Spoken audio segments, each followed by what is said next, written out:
बहुत समय पहले की बात है। एक छोटा सा गांव था। उस गांव में एक युवक रहता था जिसका नाम मोहन था। वह बहुत ही गरीब परिवार से था। उसके पिता मजदूरी किया करते थे और इससे उनके घर का गुजर बसर हुआ करता था। उसके घर में वह, उसके माता पिता और उसकी एक छोटी सी बहन रहती थी। पिता बहुत मेहनत किया करते थे, तब जाकर उन्हें 2 वक्त की रोटी मिलती थी, जिससे उन सभी का पेट भर पाता था।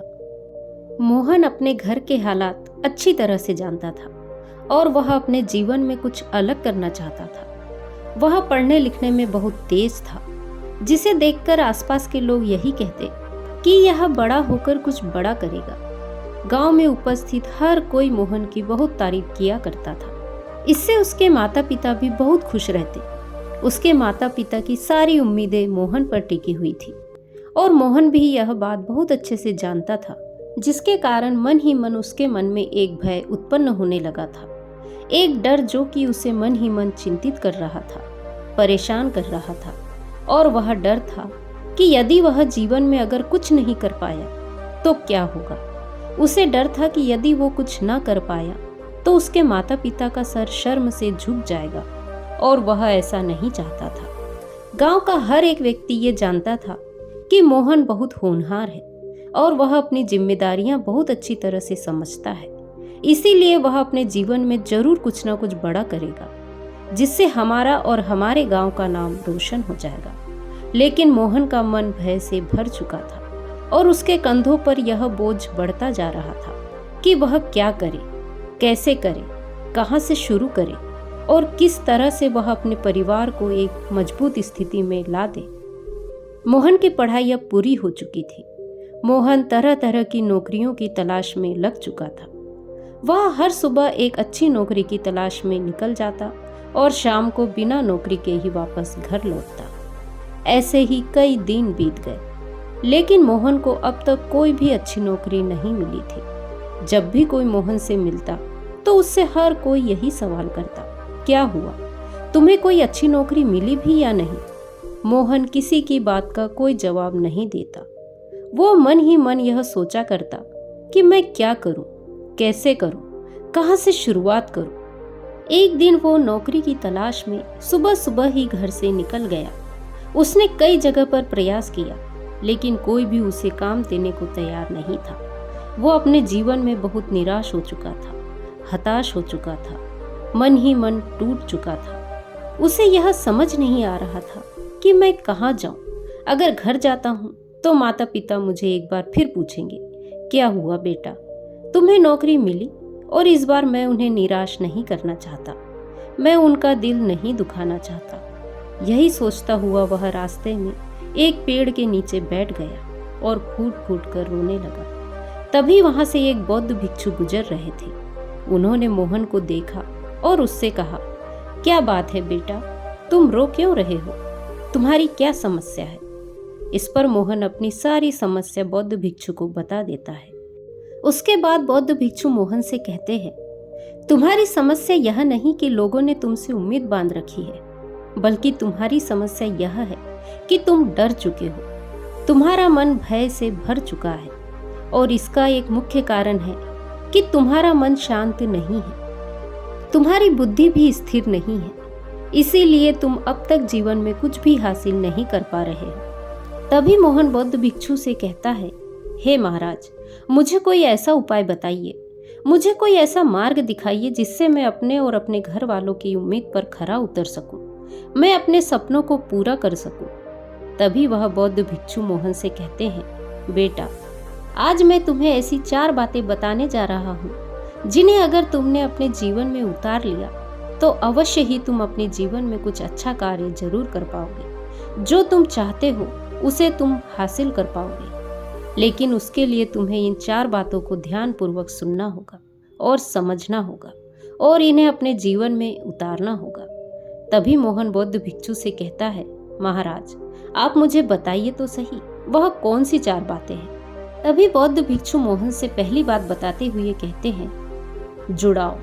हम ना चाहते हुए भी कई चीजों से अपना जुड़ाव जोड़ के रखते हैं, जो चीज हमारे हाथों में है ही नहीं, जिन पर हमारा कोई नियंत्रण नहीं, उन्हें भी हम अपने नियंत्रण में रखना चाहते हैं। जैसे हमारा यह शरीर, जिस पर हमारा कोई नियंत्रण नहीं है, यह तो अपने समय के हिसाब से बढ़ता जा रहा है और एक समय ऐसा भी आएगा जब ये वृद्ध हो जाएगा। हमारा मन या हमारे विचार अपने ही धुन में रहते हैं। कभी कभी तो इनके चक्कर में हमारा मन बेचैन भी हो जाता है, हम बहुत परेशान भी हो जाते हैं, हमारा मन कहीं नहीं लगता। इसका अर्थ यह हुआ कि हम अपने मन, विचार और अपने शरीर से जुड़ नहीं सकते। और इसी प्रकार जब हम अपने जीवन का विश्लेषण करते हैं, तब हमें ये ज्ञात होता है, तब हम यह देख पाते हैं कि हमारी सांसें और हमारा ध्यान एकमात्र दो ऐसे साधन हैं, ऐसी दो शक्तियां हैं जो जीवन भर हमारे साथ रहती है। सांसें और ध्यान के जुड़ाव को ही वैराग्य कहते हैं और वैराग्य से हमारी बुद्धि स्थिर होती है और वैराग्य से ही मन को हमारी बुद्धि वर्तमान में ला सकती है। और एक बार जब हमारा मन वैराग्य की ओर आगे बढ़ता है तो यह हमारा सबसे अच्छा मित्र बन जाता है और इसके बाद यह हमारे लिए खुद ब खुद रास्ते तैयार करता है। हमें हमारी मंजिल तक पहुंचाने के लिए ये हमारी मदद करता है। और अगर ये मन तुम्हारा मित्र बन गया तो उसके बाद तुम अपने जीवन में जो भी लक्ष्य पाना चाहो उसे बड़ी सरलता से पा सकते हो, क्योंकि यह मन तुम्हारे लिए उस मंजिल तक पहुंचने का खुद ब खुद रास्ता तैयार कर देगा और ये तुम्हारी हर मोड़ पर मदद भी करेगा। आगे बौद्ध भिक्षु मोहन को दूसरी बात बताते हुए कहते हैं कि हमारे जीवन में दुख से ही सुंदरता पैदा होती है। जैसे तुमने देखा होगा कि सड़ी हुई खाद से ही पेड़ पर मीठे फल उपजते हैं, वैसे ही जब तक एक इंसान दुख और पीड़ा को सहन ना करे, उससे होकर ना गुजरे, तब तक वह अपने अच्छे समय की कद्र नहीं कर पाता।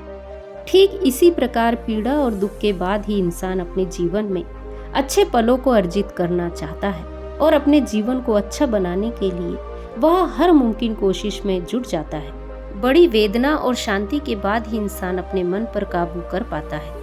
जब सिद्धार्थ ने भी यह महसूस किया कि दुख और मृत्यु जीवन का निहित हिस्सा है, तब उनमें सत्य जानने की प्रेरणा जागी और इसका सत्य जानने के लिए उन्होंने अपना सब कुछ त्याग दिया।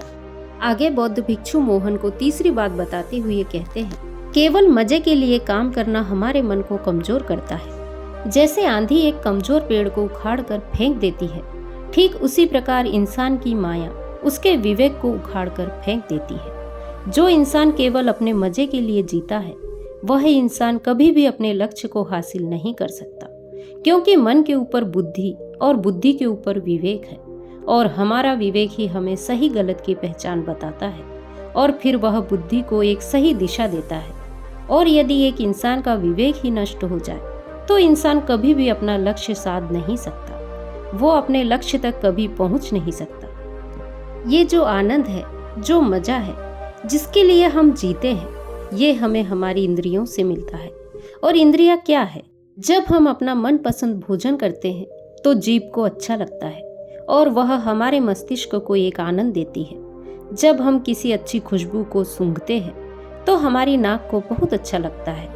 इसी प्रकार जब हम कोई अच्छे कपड़े पहनते हैं तब हमारे शरीर को बहुत अच्छा लगता है और इन्हें ही इंद्रियां कहते हैं। और इससे मिलने वाले सुख को ही हम इंद्रियों से मिलने वाला सुख कहते हैं। और अब आप सभी के लिए मन में यह प्रश्न उठ रहा होगा कि इसका क्या अर्थ है? क्या हम अच्छा खाना ना खाएं? क्या हम अच्छे कपड़े ना पहने? या फिर हम अच्छी सुगंध ना सूंघे? बौद्ध भिक्षु आगे कहते हैं कि मैं तुमसे ये नहीं कह रहा कि इंद्रियों का सुख गलत है। आप जरूर अच्छा खाना खाएं, अच्छे कपड़े पहने, लेकिन केवल अपनी इंद्रियों के सुख को भोगने के लिए जो आप इधर उधर भागते रहते हैं, यहाँ वहाँ भटकते रहते हैं, इससे हमारा जीवन असंतुलित होता है, हमारा मन बीमार होता है और बीमार मन शरीर को बीमार कर देता है। इसीलिए अपनी इंद्रियों पर काबू रखें। आगे बौद्ध भिक्षु मोहन को आखिरी और चौथी बात बताते हुए कहते हैं कि उचित लक्ष्य का निर्धारण करना। यदि आपके मन में एक उचित लक्ष्य नहीं होगा तो आप भटकते रहेंगे और आप कभी भी अपने लक्ष्य तक पहुंच ही नहीं पाएंगे और आपको यहाँ वहाँ पर तरह तरह की इच्छाएं भटकाती रहेगी। आपका मन कभी भी आपको अपने लक्ष्य की ओर बढ़ने ही नहीं देगा, क्योंकि आपका लक्ष्य साफ और स्पष्ट है ही नहीं। किंतु यदि आपका लक्ष्य साफ है, स्पष्ट है, तो आपका मन आपको भटका ही नहीं सकता। और इसी को मन को साधना कहते हैं। ये सारी बात सुन मोहन कहता है, महाराज, आप कहते हैं कि हमारे जीवन में एक स्पष्ट लक्ष्य होना चाहिए जिससे हमारा मन शांत हो सके, हमारी बुद्धि स्थिर हो सके, जिससे हम अपने लक्ष्य को प्राप्त कर सके। लेकिन एक उचित लक्ष्य को साधने में हमारी मदद कौन करता है? तभी बौद्ध भिक्षु मोहन को कहते हैं, अच्छे लोगों की संगत में मन को आराम मिलता है, मन अच्छा महसूस करता है। चारों तरफ समझदार और सकारात्मक लोगों की संगति से हमारा मन बुराइयों को त्याग कर पाता है और उसके बाद वो एक सही दिशा की ओर मुड़ पाता है। लेकिन यदि अगर तुम्हारे आसपास ऐसे लोग ना हो तो ऐसे में क्या किया जाए? इस पर बौद्ध भिक्षु कहते हैं, ऐसे लोग ना मिल रहे हो तो अच्छा है कि आप अकेले रहे, एकांत में रहे। बौद्ध भिक्षु कहते हैं कि अगर एकांत में रहना पड़े तो एकांत में ही रहे, यही आपके लिए उचित होगा। तभी मोहन बौद्ध भिक्षु से कहता है, हे महाराज, मुझे तो आपकी सारी बातें समझ में आ गई, लेकिन मुझे अब यह समझ नहीं आ रहा कि मैं एकांत में कैसे रह सकता हूँ। मेरे आसपास मेरे परिवार वाले, मेरे गांव वाले सभी लोग तो रहते हैं, तो फिर मैं भला एकांत में कैसे रह सकता हूँ? इसका जवाब देते हुए बौद्ध भिक्षु कहते हैं, एकांत में रहने का अर्थ यह नहीं कि तुम सब कुछ त्याग दो और कहीं दूर जंगल में चले जाओ। एकांत में रहते हुए मन से किसी का बुरा ना चाहो, कोई कमजोर विचार मन में ना टिकने दो। ऐसा करने से आप प्रसन्न और चिंता मुक्त हो जाओगे। जैसे एक हाथी जंगल में बिना किसी चिंता के, बिना किसी घबराहट के मस्त झूमता हुआ चला जाता है, उसी प्रकार जब तुम्हारा मन पूरी तरह से प्रसन्न होगा, तुम्हारे नियंत्रण में होगा, तो तुम चाहे जैसा उससे वैसा कार्य ले सकते हो। तुम जहां चाहे तुम्हारा मन वहां जाने के लिए तैयार होगा और जिस लक्ष्य में तुम अपने मन को लगा दोगे वह लक्ष्य भी तुम्हें प्राप्त हो जाएगा। आगे बौद्ध भिक्षु मोहन को समझाते हुए कहते हैं कि हमारा नियंत्रित मन ही आनंदित मन है। हम इसलिए परेशान होते हैं क्योंकि हम खुद को अपने विचारों से अलग नहीं कर पाते, इसीलिए हम हमेशा उलझे रहते हैं और हम कभी भी सत्य की ओर आगे नहीं बढ़ पाते।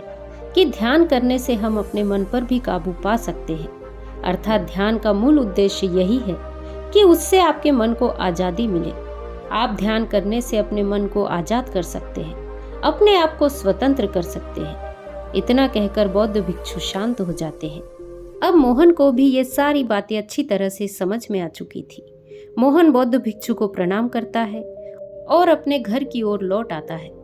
तो दोस्तों, आज की कहानी यदि आपको पसंद आई हो तो वीडियो को लाइक, शेयर, कमेंट करें और मेरे चैनल को सब्सक्राइब करें। नमो बुद्धाय।